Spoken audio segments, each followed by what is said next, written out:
How do people? I'm back. It's been a while again. Had lots to do, a lot of work going on, and I'm trying to do the Hornet, and I just don't have time to record.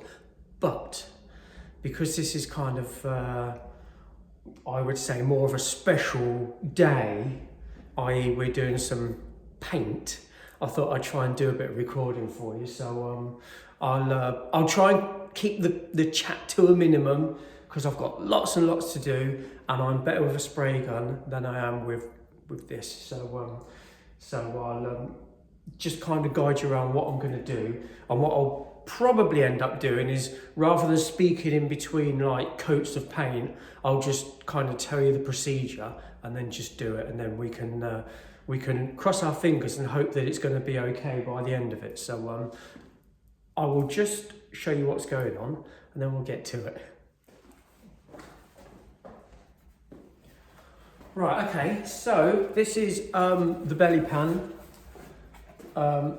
as we can see, there we go. This front half was the belly pan that was on the bike already. It was some aftermarket thing, not very nice, really thick fiberglass, not particularly nicely shaped, and it was broken and cracked and whatever, blah, blah, blah. But what I did do was I did use the front half to create this belly pan. So I'll put a picture in if I remember.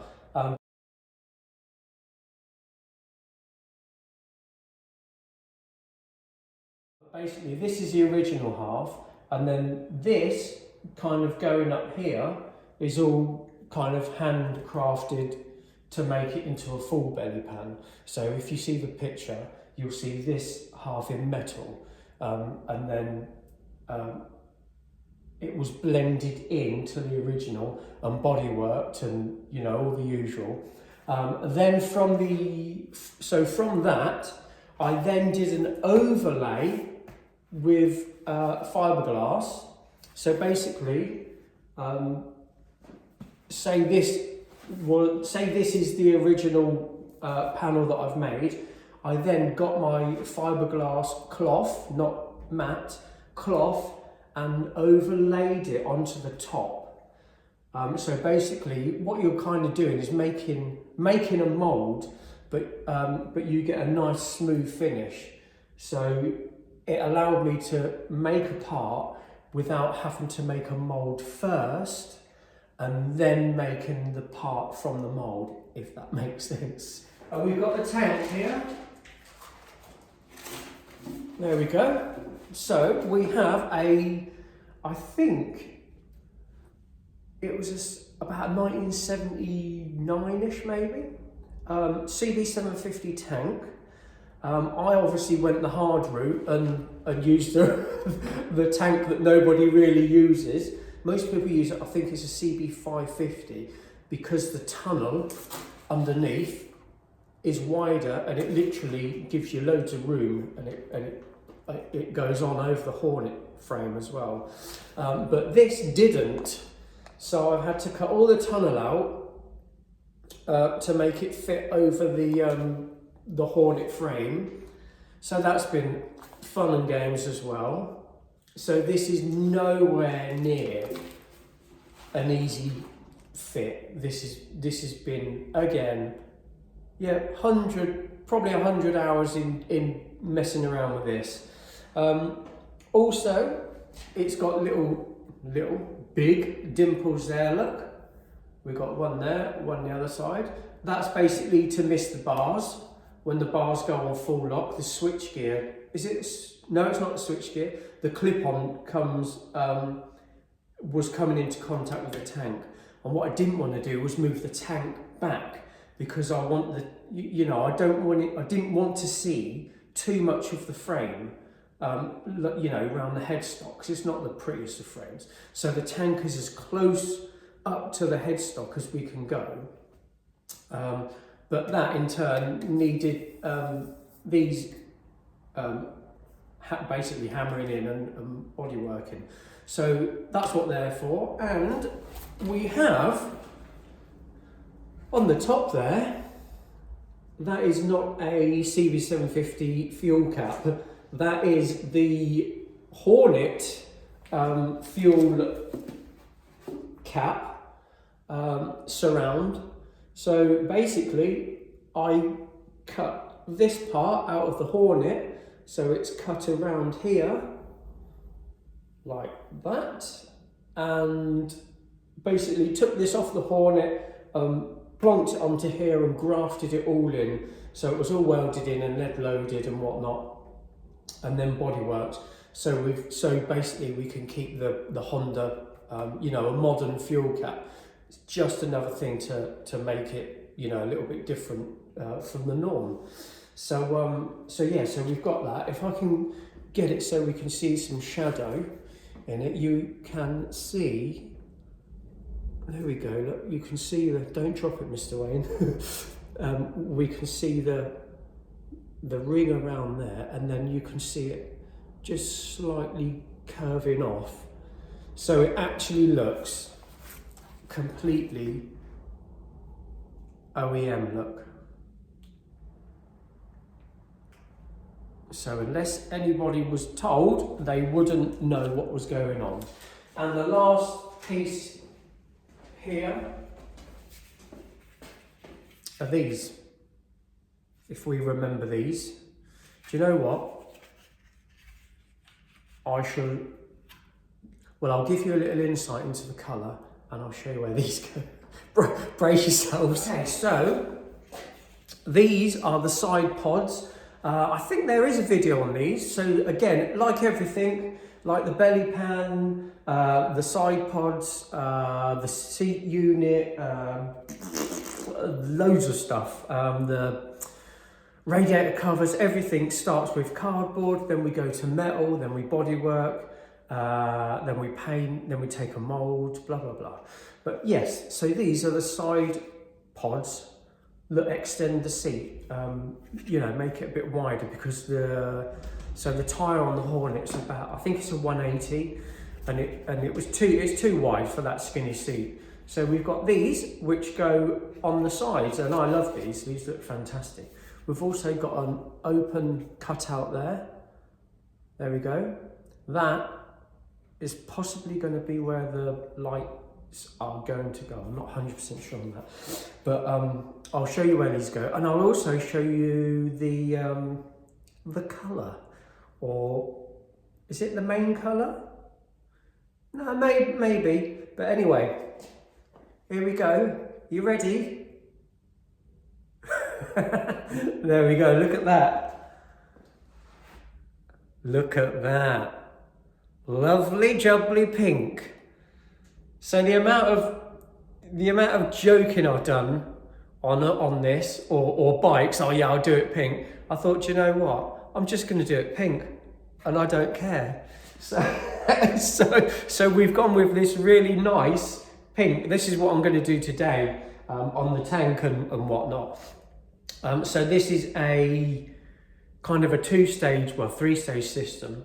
You put a silver base on first, where we can see that. Look, let's get it in the right light, kind of like that. Yeah, it's a silver base, but it's got a really nice coarse glitter into it. And then we put 5 coats of this candy hot pink on top. So if you look, you can obviously see the metallic through the candy. Not the easiest thing to paint. You have to be quite careful and kind of think about what you're doing, because obviously if we put too much on an overlap, we'll get different colours and whatnot. So yeah, wish me luck with that one. But yeah, you know, that there hasn't got, yeah, there we go, hasn't got as much pink on it. All I'm actually using on the seat is these sides. That's all that's going pink. So, but anyway, I'm waffling too much. Side pods. There we go. They sit like that. Okay? And they just bring the seat a lot wider, even though it doesn't look that on the camera, it does. You know, and they fit, let's line that hole up, they fit really nicely. Can you see that? Hopefully you can. Yeah. And then we've got the hole at the back, like that. And then that sits along the edge underneath, like that. So yeah. So we've got the side pods as well. Right, just quickly to show you how we get the pink. So first of all, that is a very fine silver metallic. That's so that it will cover on the primer, because that's a fine metallic that will cover nicely. That, as you can see, is the glittery, sparkly metallic. That one won't cover very nicely because it's got, because the flakes are so big, it's quite transparent. It's difficult to explain, but that's very transparent. So that's why we put that one on first, then that on top, and then that there, let's get a stick, is our candy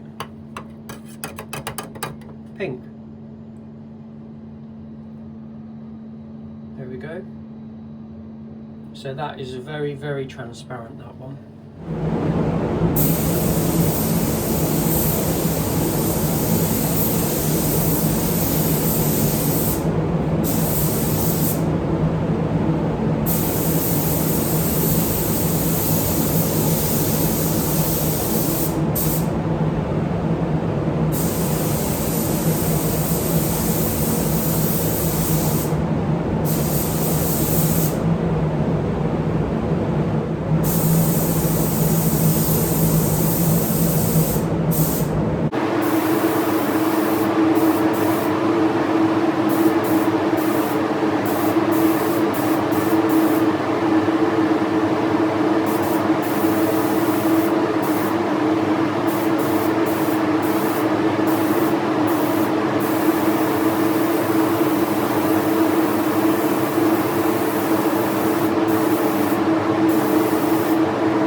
There we go.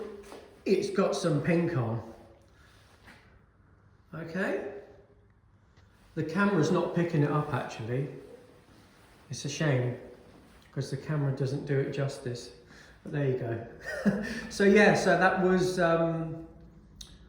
2 coats of base silver, 2 light coats of the glittery silver, and 5 coats of the transparent pink and lacquer. I've got to do stickers, well not stickers, lettering and whatnot on actually most of the panels. So I've put the clear coat down to protect what I've already done. So now if anything goes wrong, as long as it's not drastic, I can flat that back in the clear and start again. I don't want to have to do all this again. So hopefully that's gonna do, and by clearing it, that's kind of, you know, doing a safeguard. But it's very nice. It's very glittery. Got a couple of little bits again. That little bit there, that went in the silver base coat. But other than a few little bits in it, it's fine. But like I say, it's no, it doesn't matter because all this has got to be flatted and repainted again once the lettering and other colours are on. So yeah. Yeah. So I'm going to leave it now. I may carry on today with doing the other colours. I don't know. We'll see. It's been a long morning already. But yeah, like I say, I'll try and do a little bit more recording when I put some more colours on and we kind of get a little bit further on.